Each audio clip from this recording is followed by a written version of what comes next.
कधीच नाही चुकणार तुमचे फेवरेट टीव्ही शोज झी5 सोबत, तेही एकदम फ्री।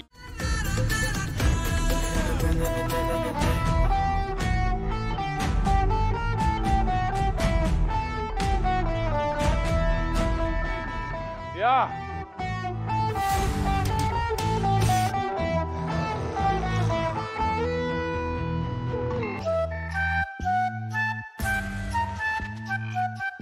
तुझ्यासारखी सुंदर मुलगी जराशी टेन्शन मध्ये असेल तर तिचं सौंदर्य जरा कमी होईल असं तुला नाही वाटत का?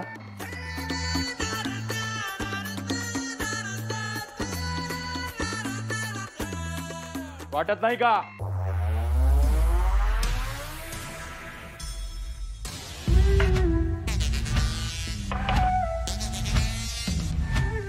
स्वाती मॅडम, यांना आत घेऊन या, यांची कंप्लेंट लिहून घ्यायची।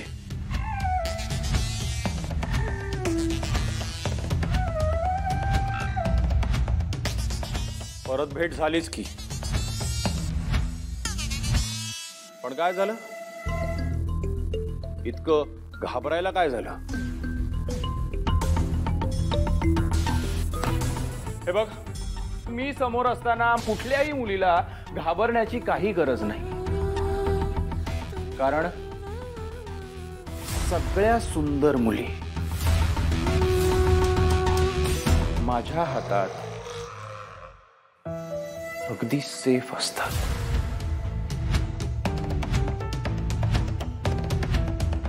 तर मी तिला असंच सोडून दिलं असतं। विक्रांत, आधीच या गोऱ्या नाजूक हातांनी एकदा मी मार खाल्लाय, याच हातांनी जीव घ्यायचाय का माझा? ठीक आहे, ठीक आहे, तुला ह्यापुढे कधीही मला मारावंसं वाटलं की मग तू इथे येत जा, चालेल मला। तसंही तुझा इथे येण्याचा काही फारसा उपयोग नाहीये, कारण तू मला मारूही शकणार नाहीस आणि कंप्लेंटही नोंदवू शकणार नाही। तुझ्या बहिणीला आता माझ्यापासून कोणीच वाचवू शकत नाही, क्योंकि यहाँ पुलिस भी मैं ही हूं और गुंडा भी।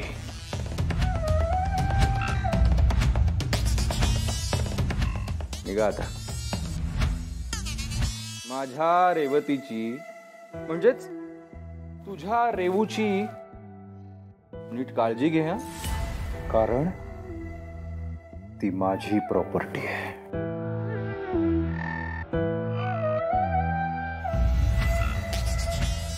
Gate out रेवू।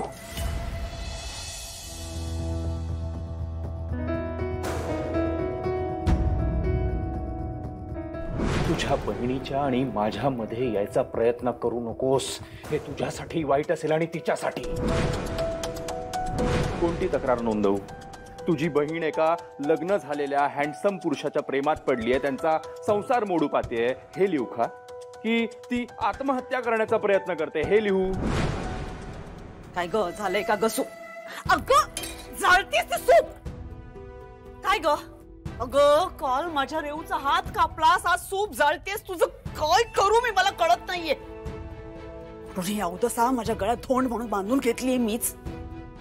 ओ वसंत मोहिते, द्या द्या तुमचं मशीन द्या, कानातलं हिला द्या। मावशी आई, आपल्या रेवला विक्रांतचे चुकीचे इंटेन्शन्स लक्षात येत नाहीयेत ग, तिला कसं समजवू तेच कळत नाहीये मला। बघितलं, एवढं मी बोलते तरी हिला काय फरक पडतोय? निकाल लावून टाका हिचा। मी द्या ना ते मशीन, द्या ना तुमचं। कालिंदी प्रेमाने बोलून बघ, सगळं ऐकू जाईल तिला। ओ त्याच्यापेक्षा मी काम करते, ते जास्त सोपं आहे। हो बाजूला। कालिंदी ग किती बोलतेस ग तिला तू? तुम्हाला ना नेहमी माझंच तोंड दिसतंय। ही ते दगडासारखी उभी ते दिसत नाही तुम्हाला? मी तुम्हाला सांगून ठेवतेय, तिच्या अशा वागण्यामुळे ना ही स्वतःचं आणि आपलं खूप मोठं नुकसान करून घेणार आहे। होय ते ऐका माझं, उजवून टाका तुमच्या मुलीला, नाहीतर आहे ना ही आयुष्यभर अशीच बिन लग्नाची घरात बसून राहील।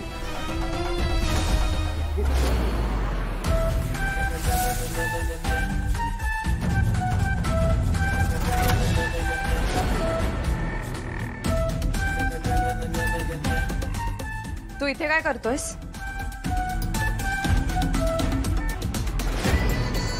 सॉरी, आपण ओळखतो का एकमेकांना? नाही म्हणजे मी तरी ओळखत नाही हा तुम्हाला. इथे चौकशीसाठी आलोय मी. ह्या एरियातला पोलीस इन्स्पेक्टर आहे. कारण माझ्या एरियातल्या माझ्या माणसांची सेफ्टी ही माझीच जबाबदारी.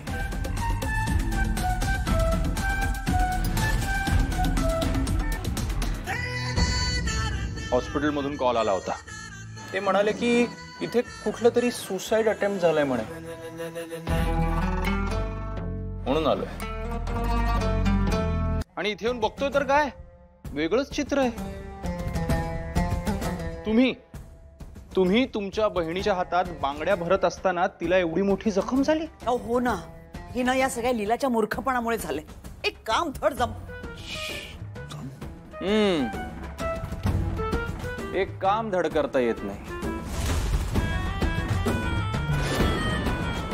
दिसतच आहे ते. अहो पण तुम्हाला कळतंय का, तुमच्यामुळे तुमच्या बहिणीला केवढा त्रास झालाय तो, केवढा यातना सहन करते ती. खरंच तिची नस कापली गेली असती तर? मॅडम मला सांगा की बांगड्या भरणं ही किती साधी सिंपल प्रोसेस आहे की नाही?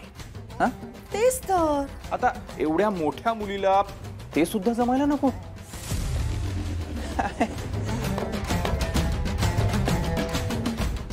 थांबा, मी दाखवतो तुम्हाला.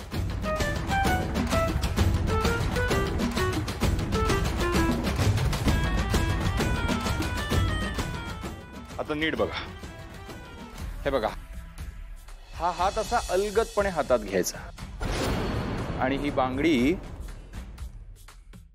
नाजूकपणे आतमध्ये भरायची. कालिंदी हे काय? पोलिसांचं काहीतरी कामच आहे.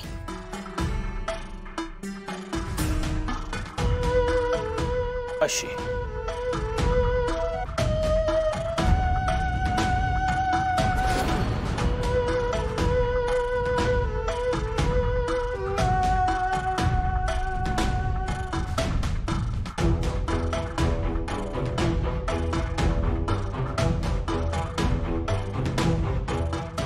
हे बघा, इतकं सोपं आहे. तेच तर.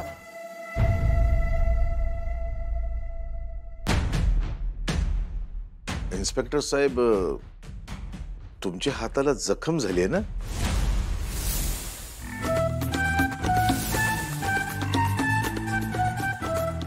काय झालं?